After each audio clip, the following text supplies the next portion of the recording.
Oke, Assalamualaikum warahmatullahi wabarakatuh. Selamat datang di mata kuliah MSDM. Kalau tadi kita sudah membahas tentang kontrak kuliah, jadi kali ini kita akan membahas atau masuk ke materi pertama dari MSDM itu. Nah, seperti mata kuliah yang lain, pasti di pertemuan pertama kita akan membahas tentang overview ya, pandangan kita secara umum mengenai MSDM atau manajemen sumber daya manusia. Okay, let's start together. So, I'm going to start this slide with show you this one. Saya akan memulainya dengan memperlihatkan kalian apa sih yang ada atau harus ada dan dibutuhkan oleh perusahaan atau institution ya dalam hal ini. Nah, sebuah perusahaan atau institution itu harus mempunyai dua hal yang paling penting, yaitu resources and capabilities. Ada sumber daya dan kemampuan. Kalau kemampuan seperti corporate management, system information management, research development, manufacture, design, marketing, sales, distribution, and service. Itu kemampuan-kemampuan yang harus ada di dalam sebuah perusahaan atau institusi. Nah, di pihak lain harus ada sumber daya nih. Nah, sumber daya itu termasuk apa aja? Ada yang namanya sumber daya manusia atau human resource, ada tangible resource. Ini hal yang seperti finansial ya, modal, aset gitu kan, aset building, raw materials itu tangible bisa dilihat.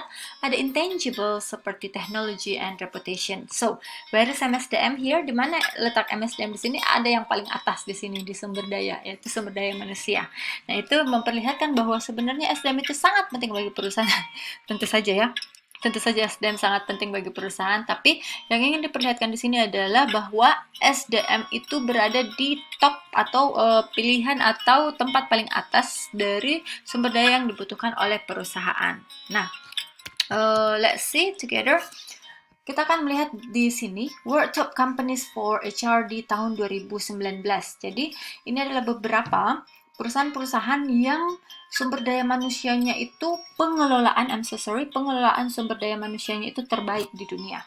Ada Apple di sini, ada Facebook, ada Johnson Johnson, Microsoft, Google, AT&T, Intel, and Southwest. Menurut kalian, siapa yang menempati posisi pertama di World Class Companies for HR di sini? Nanti kita lihat bareng-bareng ya.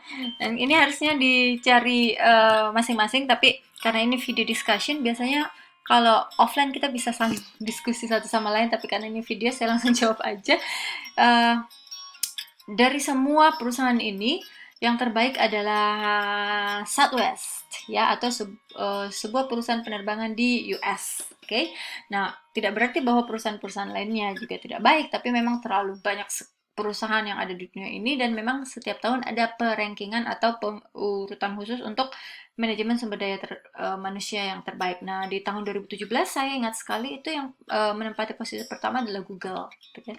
Dan tahun 2019 Southwest, 2020 karena pandemi kemarin data belum keluar. Let's see siapa yang pengelolaan sumber dayanya paling baik di dunia. And then, kalau kita berpikir bahwa kenapa sih perusahaan-perusahaan tersebut terbaik dalam hal pengelolaan SDM-nya, tentu saja karena mereka melakukan tugas-tugas MSDM dengan sangat sempurna. Mereka mengetahui bahwa sumber daya utama yang dimiliki perusahaan itu ada di manusianya. Jadi, memperlakukan manusianya, atau dalam bahasa lainnya, memanusiakan manusianya atau pekerjanya, itu menjadi kunci utama sebuah perusahaan bisa menjadi the best HR in the world. Nah, let's see together about MSDM ini. Jadi, talking about MSDM, ada dua keyword penting. Yang pertama yaitu investasi. Ya, mengapa MSDM menjadi penting? Karena investasi terhadap SDM itu dapat secara signifikan meningkatkan produktivitas perusahaan. Jadi apabila kita memperhatikan, mengayomi, gitu ya, and then also selalu memfasilitasi SDM kita, itu produktivitas dari SDM akan meningkat dan secara langsung akan meningkatkan produktivitas perusahaan. Jadi SDM itu adalah sebuah investasi. Keyword kedua dari MSDM itu adalah strategi. Jadi perusahaan yang sukses adalah perusahaan yang berhasil mengimplementasikan strategi ke semua lini usahanya. Dan kemampuan untuk melakukan strategi tersebut berada di tangan SDM. Ya, untuk kalian yang akan mengambil sumber daya manusia, konsentrasi SDM, it will be fun, but it will be so difficult, karena hal yang paling sulit diatur adalah ya kita, manusia sendiri. Ya. Oke, so dua keyword utama dalam MSDM adalah strategi and investasi. Nah, lalu kita kadang berpikir, apa sih tugas utama, tugas-tugas dari MSDM ini? Di sini saya akan menjelaskan 4 tugas dari MSDM, dimulai dari tugas umum, and then tugas khusus, tugas secara fungsional, tugas secara sosial seperti apa gitu ya. Kita mulai dari tugas umum dari manajemen sumber daya manusia. Pertama, yaitu meningkatkan produktivitas pegawai. Bagaimana caranya dengan memperhatikan pegawai, memfasilitasi pegawai, melihat apa yang dibutuhkan oleh pegawai ini, membutuhkan orang-orang yang jeli untuk melihat bagaimana kinerja pegawai gitu. Jadi kita bisa melihat apabila kinerjanya semakin meningkat, itu harus ada stimulus khusus yang diberikan kepada pegawai sehingga mereka tetap bisa mempertahankan kinerjanya. Sebaliknya, jika kinerjanya menurun, berarti harus ada pendekatan baik secara emosional atau pendekatan secara persuasif kepada pegawai tersebut untuk mengetahui apa alasannya. Tugas berikutnya dari SDM adalah mengurangi tingkat absensi, tentu saja ya, supaya karyawan itu rajin ke kantor, rajin ke institusinya. SDM itu harus melakukan sesuatu untuk mengurangi tingkat absensi. Biasanya kita absen karena biasanya nggak betah di kantor, atau kita mempunyai pekerjaan yang lain atau pekerjaan sampingan karena gaji kita di kantor tersebut tidak cukup, ataupun hal-hal lain. Nah, ini menjadi salah satu tugas umum dari MSDM. Yang ketiga, mengurangi tingkat perputaran kerja atau turnover. Jadi, karyawan masuk, resign, masuk lagi, resign lagi, masuk lagi, resign lagi. Nah, berarti ada yang salah di perusahaan. Nah, tugas MSDM adalah untuk melihat kesalahan tersebut sehingga dapat mengurangi tingkat turnover atau perputaran kerja dalam perusahaan. Dan tugas umum yang terakhir adalah meningkatkan loyalitas pegawai terhadap perusahaan. Bagaimana cara meningkatkan loyalitas pegawai? Tentu saja dengan membuat pegawai tersebut betah dan merasa nyaman dan merasa bahwa perusahaan itu selalu ada pada saat si karyawan membutuhkan sesuatu. Baik itu membutuhkan waktu untuk merefresh pikirannya atau membutuhkan waktu untuk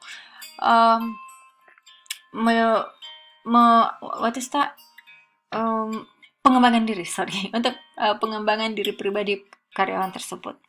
Jadi dengan kita bisa memfasilitasi atau MSDM bisa memfasilitasi hal-hal tersebut, secara otomatis karyawan atau pegawai akan loyal terhadap perusahaan. Itu secara umumnya.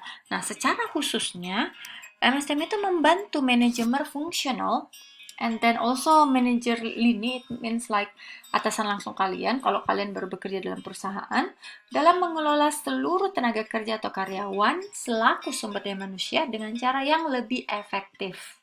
Tidak menghabiskan waktu yang banyak, tidak menghabiskan biaya yang besar, tapi dapat mengelola sumber daya atau tenaga kerja dalam perusahaan. Itu adalah, jadi di sini bisa dikatakan bahwa tujuan khusus dari MSDM adalah sebagai pendamping dari manajer fungsional dan manajer lini. Next, tujuan secara sosial. Tadi kita sudah bicara tujuan umum, khusus secara sosial. Apa sih yang harus dilakukan oleh manajemen sumber daya manusia ini? Jadi bertanggung jawab secara sosial terhadap tantangan dan keperluan yang terjadi di masyarakat, khususnya di ruang lingkup organisasi, dan mengurangi efek yang merugikan. Secara general kita bisa lihat di sini adalah CSR ya, atau corporate corporate responsibility. Jadi tanggung jawab MSDM secara sosial, melihat di sekitar perusahaan itu apa hal-hal yang sedang menjadi masalah, khususnya yang sangat dekat dengan perusahaan, yang bisa dibantu untuk mengurangi efek yang merugikan baik secara langsung bagi perusahaan ataupun secara tidak langsung. Sedangkan secara fungsional, MSDM itu memelihara kinerja setiap divisi yang ada di perusahaan sehingga setiap divisi tersebut memberikan kontribusinya masing-masing secara optimal. Nah, let's jump into tugas umum dan khusus ini kita breakdown ya. Jadi dari tugas umum, khusus, sosial, dan fungsional kita breakdown menjadi 6 tugas utama dari MSDM. Pertama, secara berurutan, MSDM itu melakukan acquire, what is in Indonesia? Mendapatkan tenaga kerja. Biasanya lewat seleksi gitu kan, atau membuka lowongan pekerjaan. Setelah kita acquire, and then kita menerima tenaga kerja tersebut, MSDM melakukan training atau pelatihan. Nah, pelatihan dilakukan baik secara terjadwal ataupun tidak terjadwal, baik formal atau non formal. Lalu pada saat karyawan sudah mulai bekerja dalam perusahaan, lalu dilakukanlah yang namanya developing atau pengembangan diri dari karyawan tersebut, baik secara struktur, hierarki, kedudukan, ataupun secara pengembangan pribadi atau diri sendiri dari pegawai, sorry. And then motivating, memotivasi, ya.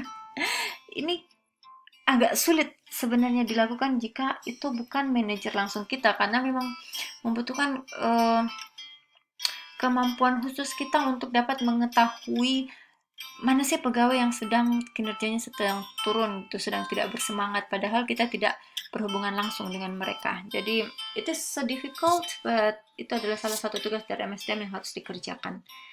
Organizing, mengatur pegawai.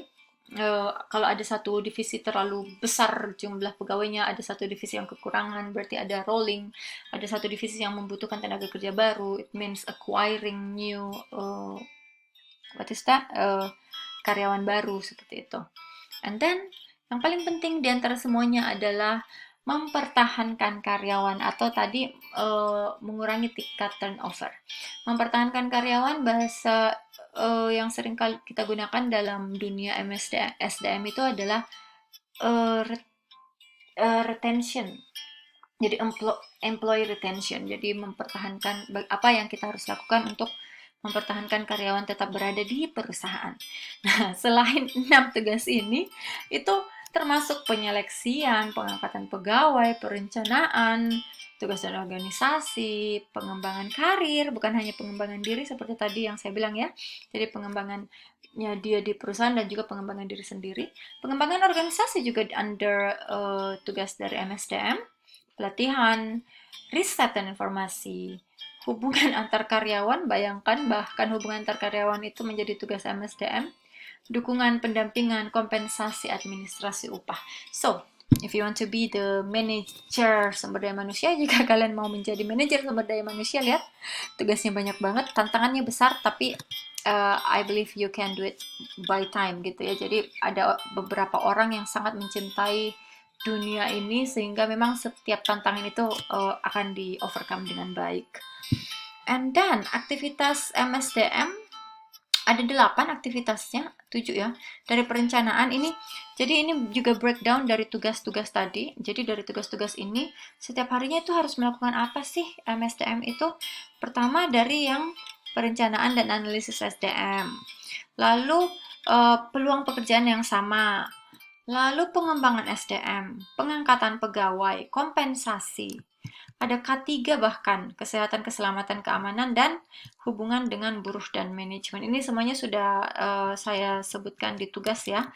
Di tugas yang ini dan yang sebelumnya, tugas umum khusus sosial dan fungsional. Lalu di breakdown menuju ke aktivitas-aktivitas sehari-hari yang dilakukan oleh MSDM. I'm so sorry, ada 7 di sini. Sorry.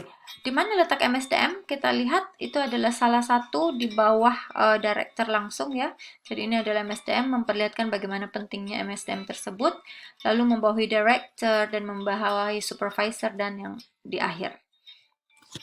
Nah, what is the apa sih hubungan dari strategic decision dengan MSDM? Kita lihat di sini ya. Kalau strateginya adalah pertumbuhan, Intel itu melakukan beberapa hal di sini, aggressive recruiting. Nah, ini akan saya jelaskan langsung aja kepada kalian di Zoom supaya memang lebih dimengerti ya. Kita langsung aja ke, ini adalah case study. Nanti case study-nya akan saya jelaskan juga di Zoom. Kita nonton bareng dan kita akan melakukan case study ini menjadi tugas pertama di mata kuliah ini ya.